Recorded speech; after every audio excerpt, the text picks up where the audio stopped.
What's up guys? Welcome back to Real Estate Insights with Pt.1. Sorry, I haven't really been posting much content this couple of weeks because I've been really busy with some personal matters. But today I have an exciting video to share with you. It's the first of a two-part series on fire sales. Yes, fire sales is something that it's all the rage in the market today. Anytime I meet a client, the client will always ask me, Jim, in today's scenario, the economy doesn't seem to be doing so well, there's COVID-19. Would we expect to see more fire sales in the market? Is it something that we should be actively looking out for? Well, in today's video, I want to explore one of the most popular venues that buyers look at when searching for fire sale properties: property auctions. Before I begin talking more about this, did you know that you can have your agent represent you for an auction purchase? So don't be afraid to let your agent know if that's something that you're looking out for actively. He or she can often add valuable insights to your purchase. First, do you know what are the companies that are involved in property auctions?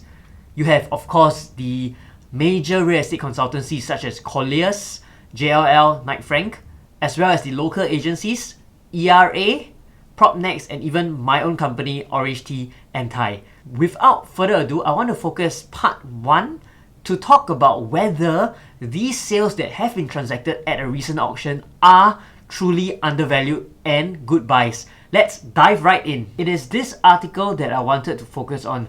Edmund Tye's auction team rakes in 10 million in sales during circuit breaker. Wow, 10 million, and that during circuit breaker, no less. The list of properties that they sold are provided in this PDF document. We would be focusing on all the residential non-landed properties in my discussion today. To start off from the top of the list, Livia. Livia is a 99-year leasehold property located at Pasir Ris Grove. It was caveated at a price of $950,000. Is it a good buy? Well, looking at Livia's recent transactions, you can see that this auction sale at $950K is caveated here at 16 April 2020, right during circuit breaker. Looking back now, it has been 6 months and you have seen that there have been many more transactions at Livia that has been higher than 800 per square feet. The purchase PSF came in at 718 PSF, which certainly looks like an extremely good buy on paper. However, I want to personally disclaim that I have not seen this actual unit at Livia before. And the interesting thing that pops up to me here is that Livia is a project that has a very healthy volume of transactions, with at least one unit transacting every single month. With healthy volumes like this, it is interesting to see a unit that's not able to transact normally on the resale market and have to resort going for an auction sale. That simply leads to question marks in my mind about the condition of the unit. Something to think about. Still an excellent buy based on the PSF pricing on paper. The next property we look at is Palmera Residences. This is at Telok Kurau. It's a 2-bedroom freehold that was caveated at 1.18 million. This project has only 38 units and is the smallest development on the list. Looking at the recent transactions, I noticed that this 1.18 million auction sale is the last transaction, the most recent one in this project back on 21st of May. The only thing is that there are certain things to take note of when buying such boutique projects in areas like Telok Kurau, for example. There are pros and cons that I'm not sure whether the buyer is aware of. Still, at 789 PSF, it looks like one of the lowest per square feet in almost more than a decade. 730 back in 2010, 789 back in 2011, almost a decade. So looks pretty good there, but like I mentioned, certain things that I hope the buyer is aware of about buying such properties. Next, Spottiswoode 18. This one is at Spottiswoode Park in District 2, one of the prime districts in Singapore, and it's a 1-bedder freehold at $1.28 million. Let's look at the recent transactions. Here it is, 1.28 million, 1,433 PSF. Wow, 1433. Do you have the same reaction as me when you look at the other rows? 2,000. Most of the figures are more than 2,000, yet this 1433 sticks up so strongly. So what I did was I looked deeper. This is tower view of the project. So in tower view, I can see the caveated pricing of all the units arranged in a block. So stack 08, this is the unit 3508. Click on the floor plan. Here you go. This is why the per square feet is so much lower, because it is not a regular one bedroom unit. Instead, it is a one bedroom unit with a roof terrace and a private swimming pool. If I look even further back to see how much the first owner bought this unit for, under this side I have this unprofitable transactions. It looks as though the first owner, he bought it for 2,159 per square feet and sold it at 1,433. He made a whooping loss of almost $650,000. Going down a little bit further, I also noticed that a similar such property, 3507, also sold at 1,623 PSF, and the owner had a loss of almost $400,000. I guess the saying is someone's loss is someone else's gain. At this point, I want to deviate a bit on the focus on whether it is a good purchase for the buyer and talk in general to buyers who are looking at such units. Remember, units like these, they are considered a trophy class of properties. They are beautiful, they probably have gorgeous views, they are very nice to live in, but the pricing can also be out of this world, especially sometimes when developers price it at launch.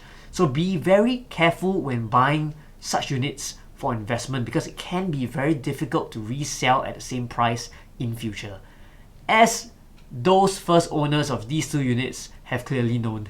I hope they made money from other property purchases elsewhere. Next on the list, Eco. This is at Bedok, and it's a one bedroom 99-year leasehold property at $710,000.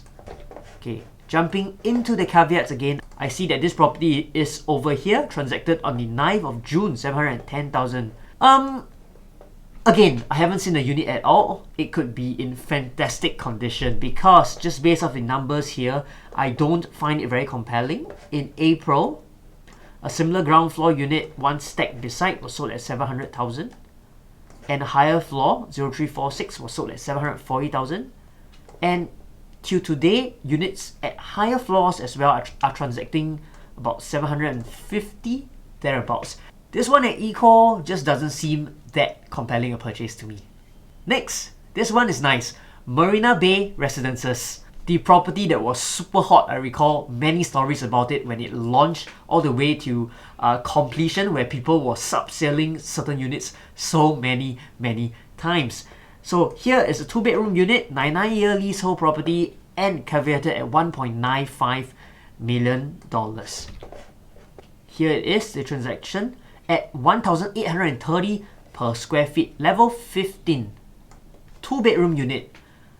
I must say, this is a good buy for the buyer. Why?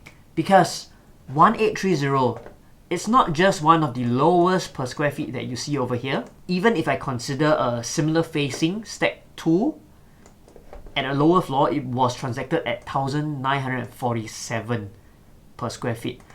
The most important thing is that for the buyer to capture a 2-bedroom unit at Marina Bay Residences at less than $2 million, you have to go way back to even before the project completed, during the time of launch and people were subselling the units. That's how much of a good buy it is here at Marina Bay Residences. 2-bedroom unit, unblocked views towards the south, less than $2 million. Well done. The last one on the list, the Florida. That is at Hougang, District 19, more of the outskirt regions of Singapore. 3-bedroom unit, 99-year leasehold at $855,000. Somehow though, when I look at the caveats, it seems like it was not recorded. Maybe the buyer or seller decided to pull out of the transaction.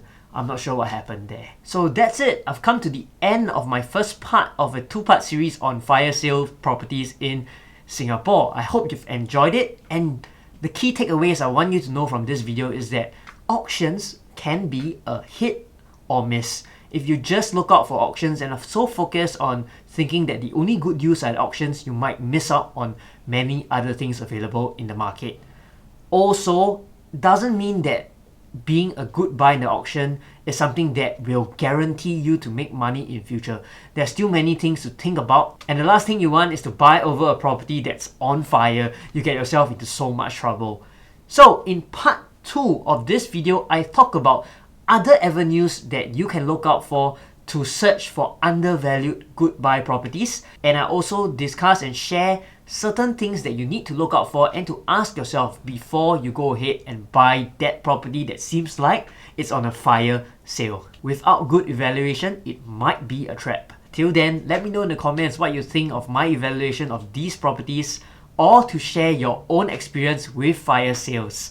My name is Jim Tay. Remember to give me a thumbs up, a like, hit the subscribe button, watch my next video, and I'll see you next time.